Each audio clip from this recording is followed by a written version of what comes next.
Hi,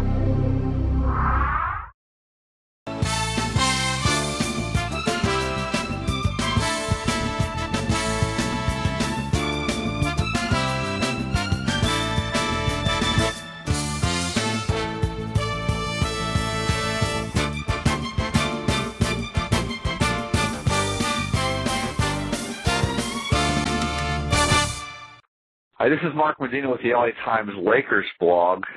And as Laker fans very well know, it's a huge weekend coming up. Jerry West and Tex Winter will both be inducted into the National Collegiate Basketball Hall of Fame on Sunday in Kansas City.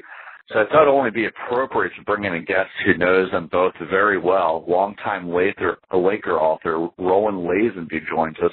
Drew a biography titled Jerry West, The Life and Legend of a Basketball Icon, and Lazenby also has known Tex Winter over the years since his days as a Chicago Bulls assistant under Phil Jackson. Roland, how are you doing today? I'm doing great, Mark. How are you? I'm doing great, and I know you are too. You actually wrote on your Twitter account this morning that you're stoked about this upcoming induction. What's getting you excited about this? Well, I know how important the Hall of Fame is to Tex. He's labored so long and so hard at every level of basketball. And it's so much of what he's done has always been pretty selfless, but he's also been very frank. He's wanted to be in the Hall of Fame, and I just love the guy.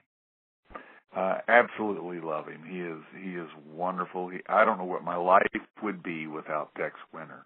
I don't know why he's taken the time to try to educate me about basketball, because he's certainly working with a knucklehead, but he's been very patient, and what a great fun time I've had talking basketball over the years with Tex.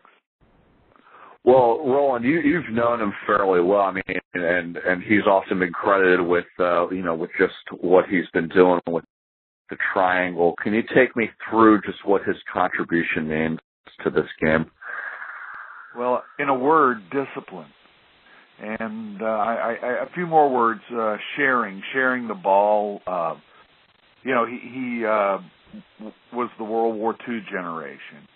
And so he was this little 10-year-old kid who lost his father, and he lived in Lubbock, Texas, sort of out in the outback of Texas, and had to move with his mother after that during the Depression years to California, to Huntington. He went to junior college. Today's jargon, we'd call him a JUCO, because he played in junior college, and then World War II came along, and he was at junior college at Compton. World War II came along, and he went into the Navy aviation. He came out, went back to Compton, and got a full ride in basketball and track. He was a pole vaulter. And he got a full ride and played 1 year of basketball at USC under Sam Barry. And all the ideas of the triangle, of course. That year with Sam Barry, I'll just add real quickly, he also played with Bill Sharman, who was a freshman, and Alex Hannum. So you had these three great coaches there who were absorbing the principles of the sideline triangle offense, the center post opposite offense from Sam Barry. Tex went on to coach many places. He had the teams that were the toast of college basketball at Kansas State, and then he, of course, brought his discipline, his ideas of team play and discipline to the NBA, and with Phil Jackson as this young assistant. He was hired to train for the Bulls. Tex was able to begin to realize that the triangle offense could be this marvelous vision of basketball for the NBA. Now, Roland, you've written a few times in your blog, Laker Noise, just wondering the future of the triangle. I guess you had remarked even last season when it was uncertain whether this would truly be the last season with Phil Jackson, or even to the fact that, he is nearing toward the tail end of his coaching career. You threw the question out there, wondering if this is going to be the end of it. What's kind of your outlook on that? Well, I think we sort of taken the triangle offense for granted. I think that it is a marvelous basketball system, but it is it's difficult today to have the kind of discipline that Phil Jackson and Tex Winter were able to bring to the NBA. Think about it. You have these two incredibly strong personalities, these two very bright, very dedicated men. No one more principled than Tex Winter. And to bring this kind of offense to the NBA, and in a league where the long view is nothing, in a league where there's no practice time, in a league where there's a 24-second clock, in a league where star quality drives the show, and to bring that to basketball and to frankly thrill as many people as they have, because it is a flexible system. The triangle obviously gives you this ability to execute in the half court, but Tex and Phil also very much about using a controlled break and being able to get out in the open court when that was appropriate for winning. I think you've remarked, and several writers have remarked, just the evolution of maybe players' attitudes toward the triangle. I guess it's been well known that Michael Jordan described it as an equal opportunity offense, and at least in his early years, Kobe Bryant was somewhat resistant to it. But after a while, they seem to embrace that system. Why do you think there's such that learning curve and, I guess, initial reluctance to accept it, at least among some players? It was Jordan who really first called it the equal opportunity offense, and that shows you what a biting wit Jordan has. And it shows you what a challenge they faced. When Jordan was at the Bulls, he was under all this pressure. He was a LeBron-like figure. He had all this talent, and everybody said, you can't win with Jordan, and it just seemed to get worse. He was crying on the team bus, and he wasn't sure Phil Jackson was the coach. And, Tex had been kicked out of practice for the Bulls. Doug Collins, it was sort of like this crazy old guy, this crazy old perfectionist Tex, that Jerry Krause, the Bulls VP, he makes us have Tex Winter around. Well, we got to keep Tex out of the gym because Tex won't shut up. He, and so they kicked Tex out of the gym, and so the Bulls fired Doug Collins and bring in Phil, who's been working with Tex. And Jordan is leery of what's going on. Here he is under all this pressure, and now they're going to try this grand experiment.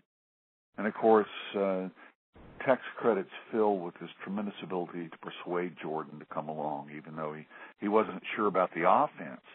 And lo and behold, it's the system for relating. And I have to say, in regards to Kobe Bryant, and I've said this before, but, I was writing about Kobe in the middle of the 1998 and then the 1999 season. And Kobe was this lost kid. The Lakers were not real well organized offensively, and he was the one that told me one day after practice, I was rebounding some free throws for him. He told me, I was talking with him a little bit about Tex Winter.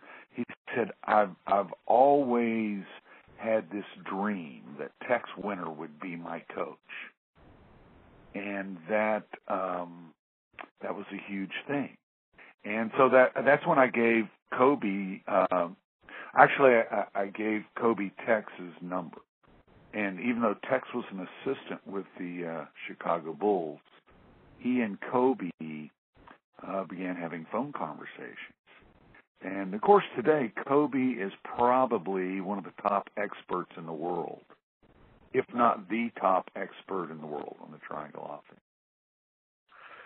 Now, with Tex's induction this weekend, does this in any way help his case for Naismith?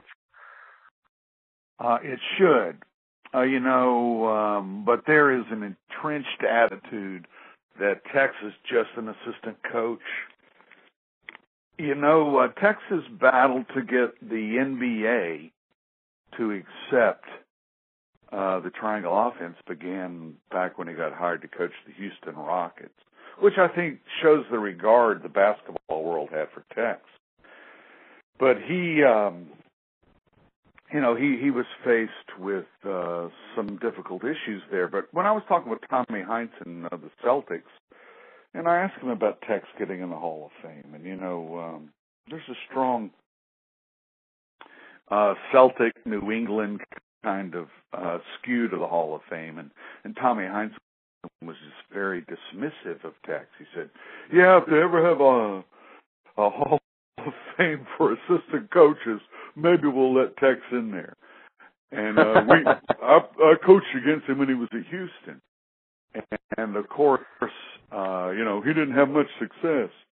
Of course, Tex was, the Houston Rockets were moving from San Diego, and it was it was just sort of their beginning, and the Celtics were long established. But, Tex has fought a battle all these years.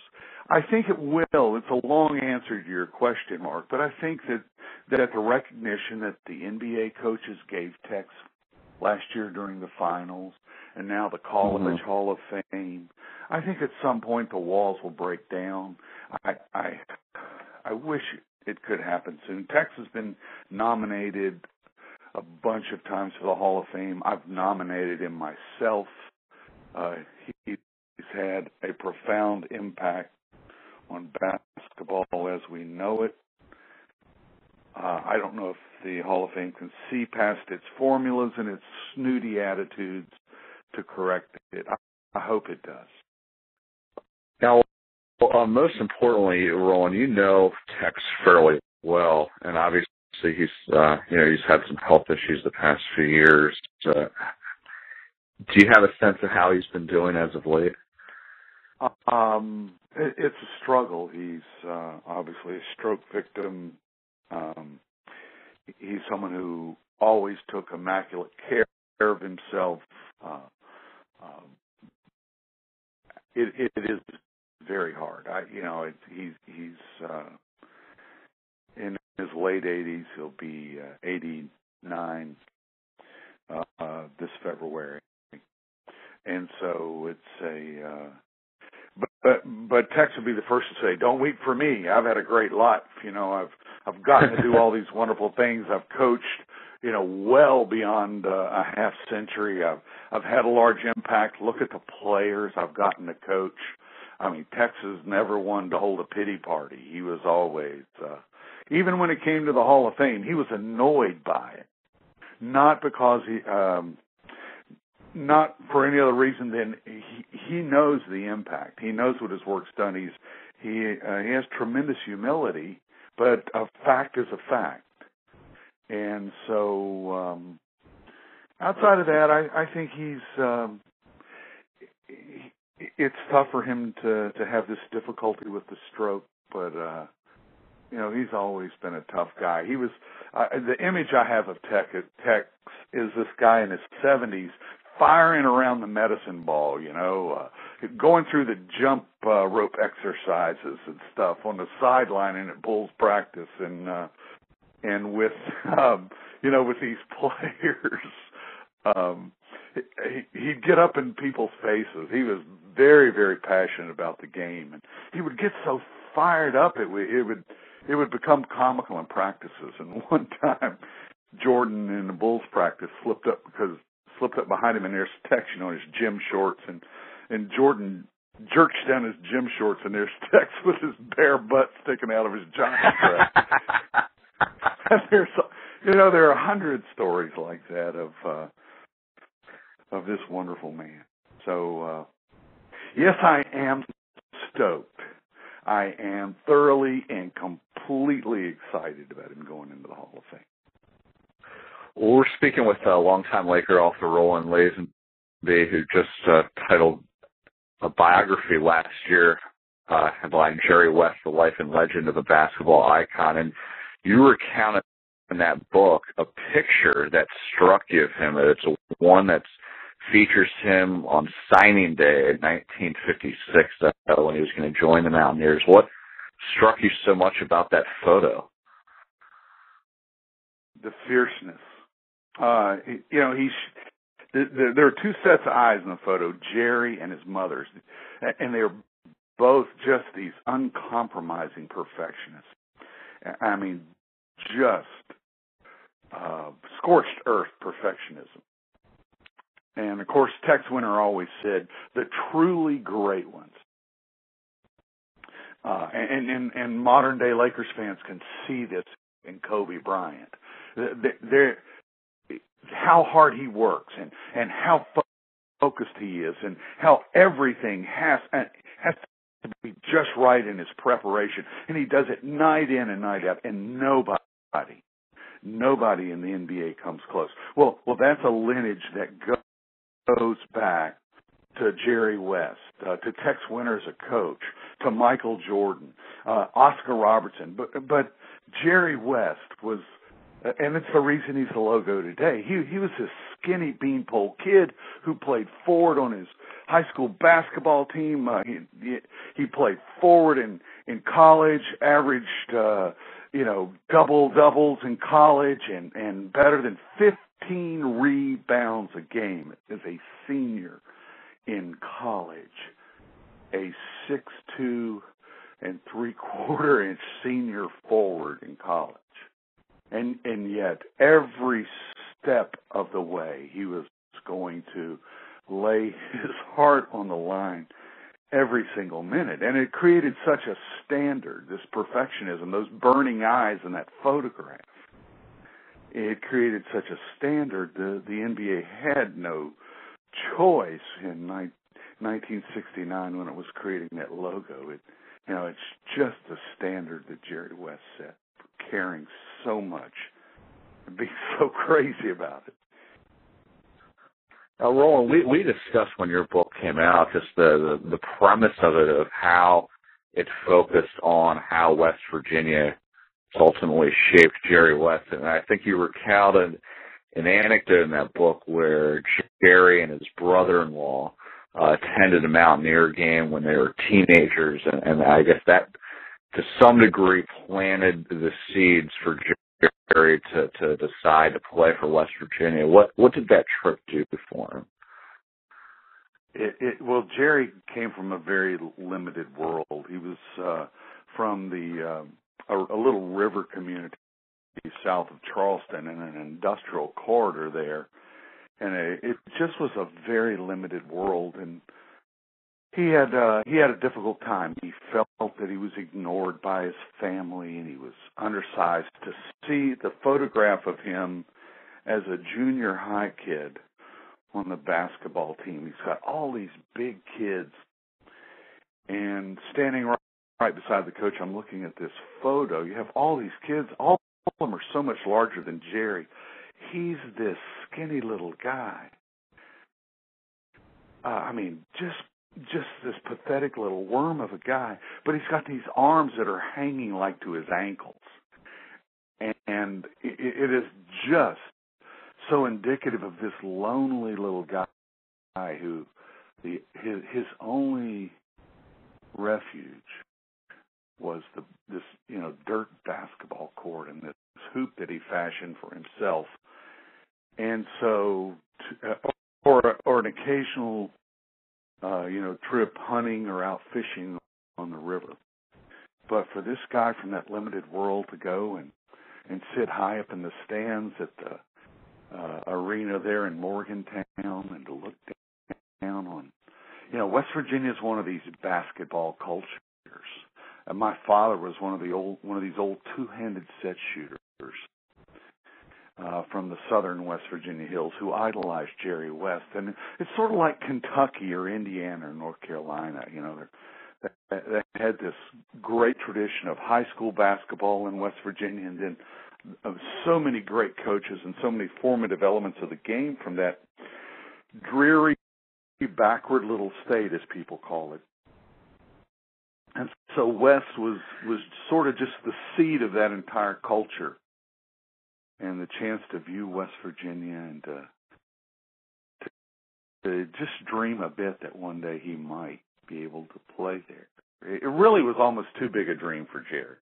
And obviously at that young age, he had little hope. But he grew, and it was just such a force of nature, of a force of determination on the court in high school, that he found his way to the university and, of course, on to the larger world that he came to rule. Now, as I'm sure you well know, it's been a pretty, memorable year for Jerry in terms of his accolades. This past summer, he was inducted into the Naismith Hall of Fame for his involvement with the 1960 Olympic team. The Lakers just announced that they're going to construct a statue that will be unveiled during All-Star Weekend in front of Staples Center, and obviously this upcoming weekend where he's going to be inducted into the National Collegiate Basketball Hall of Fame. But I guess from what you know, knowing West Virginia and all that, can you kind of just take us through his legacy and the imprint that he left after that university? Well, yeah. And I have to stop when you talk about the statue. Every NBA game we watch, every break, there's Jerry West on that three-dimensional logo that pops up on the TV screen. Right. His image is worldwide. And even before NBA.com and NBA TV and all these things, West was on every goal, on every backboard. He is everywhere. And so, when West came along, as with Oscar Robertson, they came along in the late 50s. The world was not integrated. It was an ugly place racially.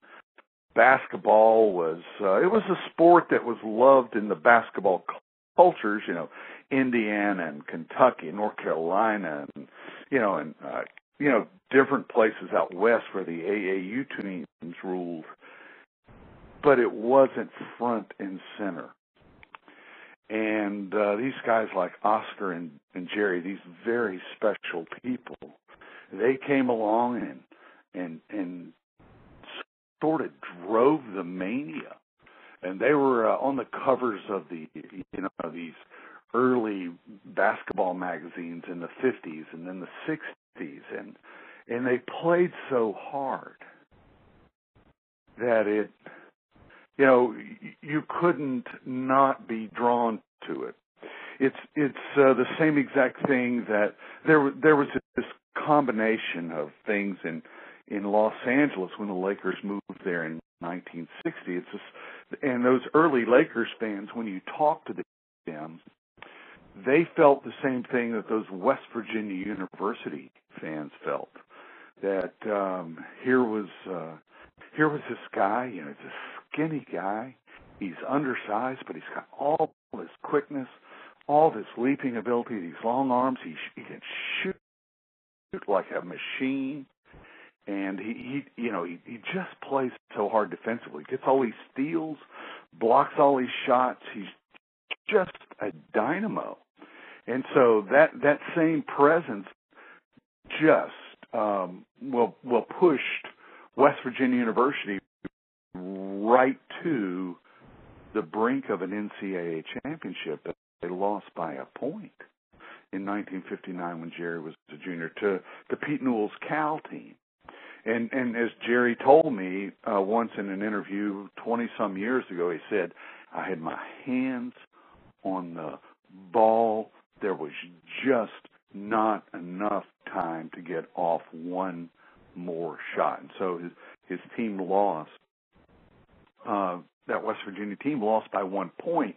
But that was always sort of the way Jerry was. For Lakers fans, there was this triumvirate. There was Jerry West, just this raw athletic talent who was so driven with the genius of Elgin Baylor. And all of this then became the workings of Chick Hearn.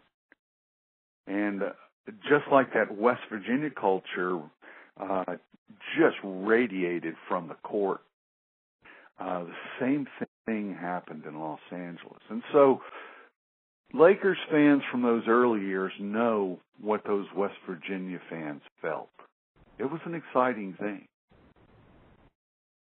And lastly, I had actually briefly talked with Jerry West yesterday when he was at Staples Center unveiling the ballot, and he raised an interesting point. And I figured that knowing Tex pretty well and knowing Jerry pretty well, that maybe you'd be able to kind of provide some context to this. But I asked Jerry about Tex being inducted, and he described him as a good guy, and he also had argued that he should be in the Naismith. But he made an interesting remark that he doesn't really know him too well, and it kind of struck me a little bit, just considering that Jerry hired Phil and he was ultimately an assistant under him with the Lakers.